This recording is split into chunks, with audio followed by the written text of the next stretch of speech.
Bien, continuando con la pregunta número 24, para nosotros poder justificar la respuesta que podamos dar, nos menciona, ¿no? Sobre la cuadrícula mostrada se dibuja un rectángulo cuya área es 8 unidades cuadradas y su perímetro es 12 unidades.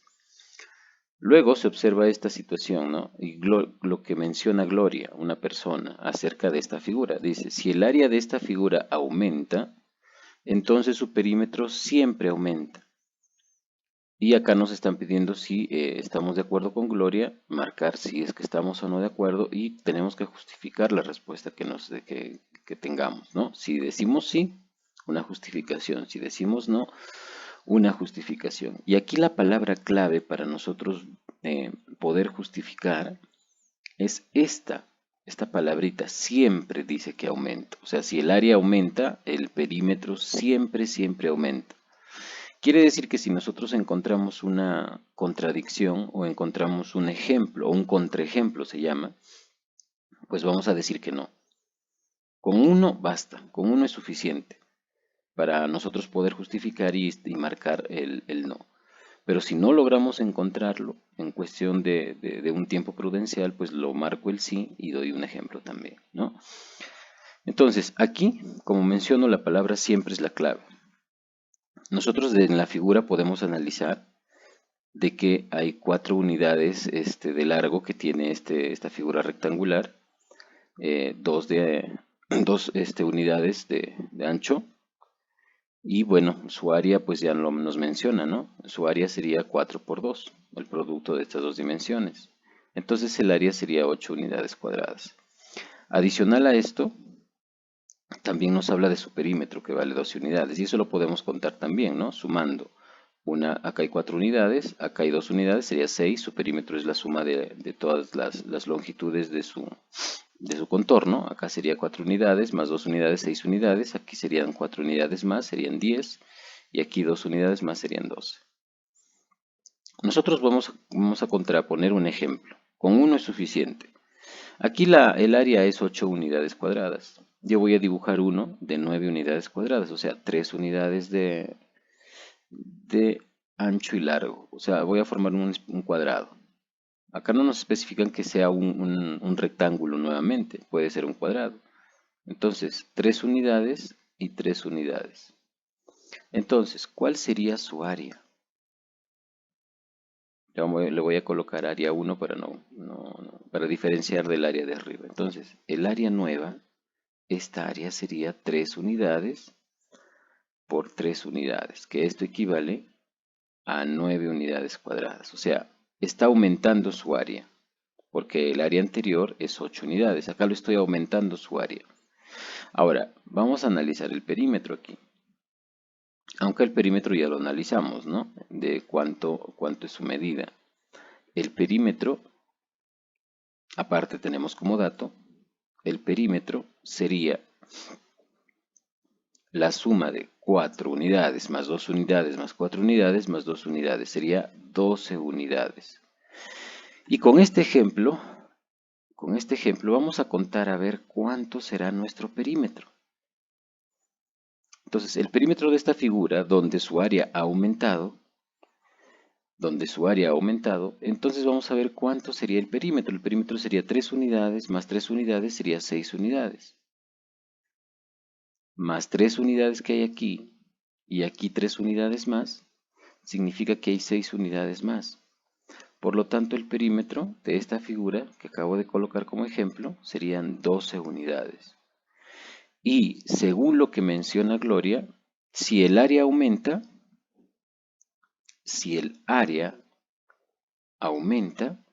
es mayor, entonces su perímetro también debe aumentar. Y nos estamos dando cuenta que no es así, porque acá es 12 unidades y acá también es 12 unidades. Se ha prevalecido su perímetro, no ha aumentado. Por lo tanto, con un solo contraejemplo, como es este caso, puedo indicar que la respuesta es no. Ya encontré un ejemplo, por lo tanto, voy a marcar que no. Si nosotros no pudimos encontrar ejemplos, pues marco sí. Pero aquí sí hay varios ejemplos en los que podemos demostrar de que de que a pesar de que el área aumenta, el perímetro no aumenta. Siempre, siempre no aumenta. ¿Ya? Pregunta 25 ya corresponde a los últimos problemas de gestión de datos e incertidumbre, no la última competencia.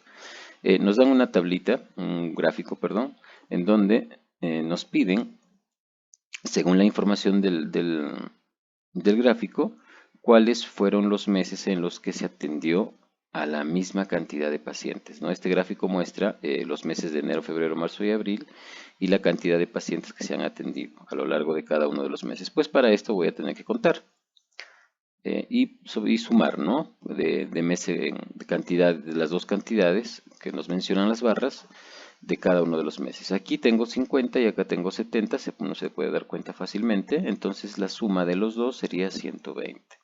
Tengo que ver en qué meses estas cantidades son iguales. Aquí serían 80 y acá sería 70, sería en el mes de febrero 150, en el mes de marzo sería 60 y aquí 80 sería 140 y en abril 90 y por aquí tengo 50, sería 140. Por lo tanto, me estoy dando cuenta que en los meses de marzo y abril se han logrado atender una misma cantidad de pacientes, ¿no? De niños y niñas en general. Bien, entonces la respuesta correcta, creo que aquí no vamos a tener dificultades, es la alternativa C, marzo y abril. Vamos a continuar, ¿no? Ahora vamos a hablar de probabilidades, situaciones probabilísticas. Jaime lanza un vaso descartable, como en el gráfico, hacia arriba. Este gira en el aire, claro, cuando uno lanza, pues va a girar siempre y luego de unos segundos cae sobre una mesa. Según esta información, ¿cómo habría quedado el vaso sobre la mesa? Bien. Alternativa A. Acá vamos a ir descartando. ¿Es seguro que el vaso haya quedado así? No, no es seguro. Es probable, es posible que haya quedado así. Porque también puede caer al otro lado. Quizás en esta posición. También pudo quizás quedar hacia abajo, ¿no? El pico hacia abajo. O quizás pudo quedar como esta figura, el pico hacia arriba. Entonces, seguro, seguro, no. Posible, sí. Entonces la alternativa A no es correcta. ¿Es posible que el vaso haya quedado así? Bueno, voy a ir a la C porque la respuesta correcta es la alternativa B. ¿Es posible que haya quedado así? No, es imposible que haya quedado así. Profesor, ¿por qué? Por una sencilla razón. Tiene que ver la física en esto. Y creo que nosotros nos podemos dar cuenta pues constantemente cuando lanzamos objetos. ¿Por qué no puede quedar así? Por la gravedad, el impulso de la gravedad. La gravedad hace que la parte de arriba siempre quede hacia abajo. Quizás por ahí, si el vaso es, por ejemplo, a veces de tecnopor, se puede incrustar, pero en este caso no nos hablan de eso. Entonces no es posible que haya quedado así.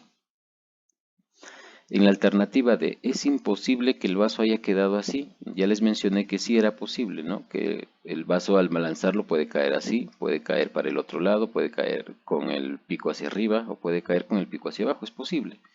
Por lo tanto, esto también no es correcto. Ahora, ¿es posible que el vaso haya quedado así? Correcto. Creo que nos podemos dar cuenta fácilmente de que esto es correcto, la alternativa C.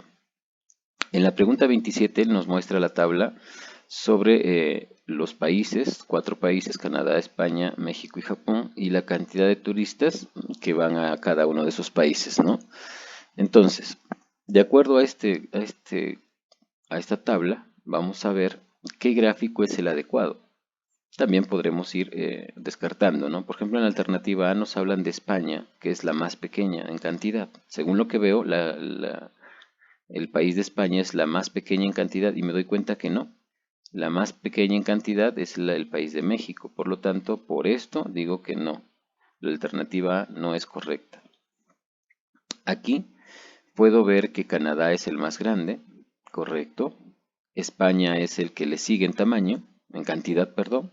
Bueno, aquí en el gráfico en tamaño y me doy cuenta que no. España es más pequeño que Japón. Aquí se está notando lo contrario. España es más grande que Japón. Entonces, por eso voy a marcar que la alternativa B no es correcta. Voy a la alternativa D. Me doy cuenta que España es la más pequeña otra vez. Y México es más grande que todos. lo cual no ocurre. México es el más pequeño de todos, por lo tanto, o por México o por España, me doy cuenta que no es la respuesta correcta. Obviamente por descarte podríamos marcar la C directamente, pero hay que demostrarlo rápidamente. Canadá es el más grande, sí, con 12 unidades, correcto. Luego viene Japón con 9 unidades, bien. Luego viene España con 6 unidades, correcto. Y finalmente el más pequeño es México con 3, correcto. Por lo tanto, la alternativa es C. Y finalmente, la última pregunta. Yo tengo dos formas de resolver esta pregunta. Profesor, ¿cómo podríamos hacerlo? Nos menciona de que hay una tablita de una cantidad de llaveros que se han confeccionado por un grupo de estudiantes. Sin embargo, faltó anotar la cantidad de llaveros que hizo Juan. Rosa hizo 12 llaveros o confeccionó 12 llaveros. Doris confeccionó 16, Pedro 14 y Elsa 14. Les ha faltado de Juan. Y acá está el dato, ¿no? Si se conoce que la producción promedio, ¿qué es promedio? Nosotros conocemos qué es el promedio, ¿no? Es la suma de todas las cantidades dividido entre el número de personas en este caso. De los 5 estudiantes es 15 llaveros semanales. Y nos preguntan cuántos llaveros confeccionó Juan. Entonces vamos a hacer de acuerdo a lo que hemos aprendido a través de una propiedad. La propiedad del promedio. En este caso el promedio sería la suma, ¿no? De 12 más 16 más 14 más el valor desconocido que le voy a colocar X. Entre la cantidad de personas, que en este caso es 5. Pero nosotros tenemos un dato. ¿Cuál es ese dato? El dato es que sé cuánto es el promedio. El promedio es 15 según el problema. Entonces voy a simplemente a reemplazarlo. El promedio, aquí el promedio sería 15 y este 5 que está aquí yo lo puedo pasar a multiplicar al otro lado ya que está dividiendo, ¿no es cierto? Entonces tendría 15 por 15 y lo igualo a, de una vez sumarimos, ¿no? 12 más 6 sería 28, acá sería 42 y aquí sería 56 más X, ¿no? 56 más X. Finalmente nosotros sabemos que 15 por 5 es 75. Al pasarlo a restar, el 56 nos quedaría 75 menos 56 y eso equivale a 19. Por lo tanto, la respuesta creo que no estuvo tan compleja, ¿no? De resolverlo. Bueno, hay que entender un poquito esto del promedio también. El año pasado creo que se han visto un poco de promedios. Profesor, no me he aprendido la fórmula del promedio, la propiedad del promedio. Por eso es que no lo he resuelto. Había otra manera. ¿Cómo? Bueno, yo lo trabajo de esta manera, miren. Como nos dicen que el promedio de los 5 es 15, entonces yo lo voy a marcar 15 a todos. 15, 15, 15, 15, 15. El promedio significa es una medida de tendencia central en la estadística y ese dato nos permite representatividad de todos los datos. Quiere decir que todos han tenido que tener 15 en promedio en general, ¿no?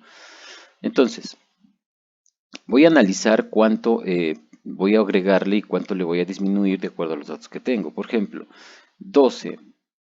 Rosa ha hecho 12, pero necesita 15. Significa que para que logre ese 15 necesitamos agregarle 3. Igual con 14, para llegar a 15 le tengo que agregar 1. Igual con Elsa, 14, le agrego 1 para llegar al 15. Pero en 16 no le agrego porque este es mayor que el promedio. Por lo tanto, le disminuyo para llegar a ese promedio. Bien, entonces ahora lo único que haces es los sumar y restar. O sea, los valores que están con negativo, sumarle uno que es positivo y el resto o si es que es negativo, le vamos a quitar. Y si es positivo, le vamos a agregar. En este caso yo puedo anular este menos 1 con este más 1. Y me queda más 3 y más 1. Eso significa más 3 y más 1, más 4. Más el 15, que es el promedio, porque es positivo los dos, significa que el valor del número de llaveros que ha hecho Juan sería 15 más 4, que eso equivale a 19. Con cualquiera de las dos formas se pudo haber desarrollado este problema. O sea, la alternativa sería la B. Bien, chicas, eso es todo. Muchas gracias por su atención y bueno, no se olviden que esto tendría que ir al cuaderno. Que tengan un bonito fin de semana. Bye, bye.